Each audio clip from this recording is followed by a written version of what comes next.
குண்டலினி சக்தி இன்றைக்கி பார்த்தீங்கன்னா யோக மார்க்கத்திலையும் சரி ஆன்மீக வாழ்க்கையிலையும் இருக்கிறவங்கும் போது குண்டலினி சக்தியை பற்றி தெரியாதவர்கள் கிடையாது.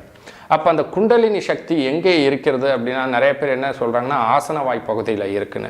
உண்மையிலேயே குண்டலினி சக்தி அப்படிங்கிறது ஆசன வாய் பகுதியில் இல்லை, நம்மளுடைய மூலாதாரம் சார்ந்த பகுதி. அப்போ மூலம் அப்படிங்கும்போது என்னென்னா நம்மளுடைய உயிர் இருக்கக்கூடிய இடம். அது அப்போ நம்ம முதுகு எலும்பின் நுனிப்பகுதின்னு சொல்லப்படுது. அப்போ அந்த முதுகெலும்போட நுனிப்பகுதியிலையுமே அந்த மூலாதாரத்தின் பகுதியில் தான் குண்டலினி சக்திங்கிறது அமைந்திருக்கிறது.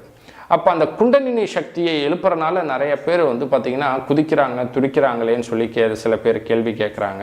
சில பேர் வாழ்க்கையை அமைதியான ஒரு மனோநிலைக்கு கொண்டு போயிடுறதாங்க. சில பேர் பைத்தியம் பிடித்தது போல இருக்கிறார்களேன்னு மக்களுக்கு இடையில் பல கேள்விகள் இருக்குது. உண்மையிலே குண்டலினி சக்தி அப்படிங்கிறது எங்கன்னா மூலாதாரத்தில் தான் அமைந்திருக்கு. அந்த குண்டலினி சக்திக்கு அப்படிங்கிறது உருவம்ங்கிறது கிடையாது. அது ஒரு மின்காந்த அலைகளை போல தான் செயல்படுது.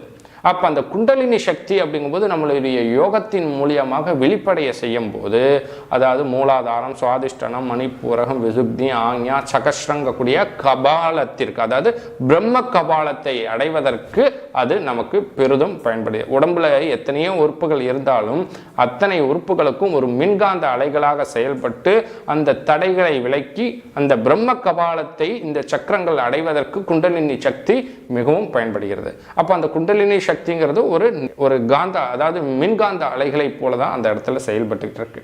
அப்ப அந்த கபாலமான பிரம்ம கபாலத்தை அடையும் போது நமக்கு, அதாவது அந்த பிரம்ம கபாலங்கக்கூடிய மேல்நிலையை அடையும் போது சித்தர்கள் முனிவர்கள் எல்லாம் நிறைய பேரை பார்த்துருப்போம்.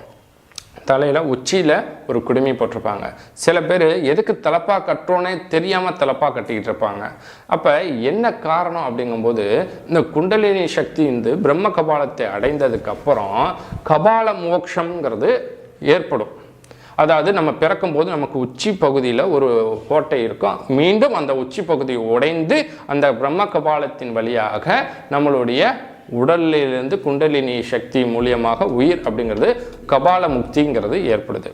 அதை தெரிந்த மகான்களும் சித்தர்களும் இந்த உச்சிக்கு தன் குண்டலினியை கொண்டு வந்ததற்கு அப்புறமும் இன்னும் வேலை இருக்கிறது, இன்னும் சிறிது காலம் இருக்க வேண்டும் என்பதற்காக இந்த உச்சியில் அந்த குடுமையை போட்டு அந்த உச்சி வழியாக அந்த உயிர் பிரியாத, அதாவது அந்த கபாலத்தின் வழியாக உயிர் பிரியாதவாறும், இன்னும் சில பேர் முடியில்லாதவர்கள் என்ன செஞ்சாங்கன்னா தலப்பா கட்டி இந்த உச்சியை மறைத்தார்கள். அதாவது வள்ளலார் தலையில துண்டை போட்டு மறைச்சது, ஆதிசங்கரர் போன்றவர்கள் அந்த தலையில அந்த உச்சி பகுதியை மறைப்பதற்காக தான் மேலே அந்த துணிங்கிறது போட்டாங்க.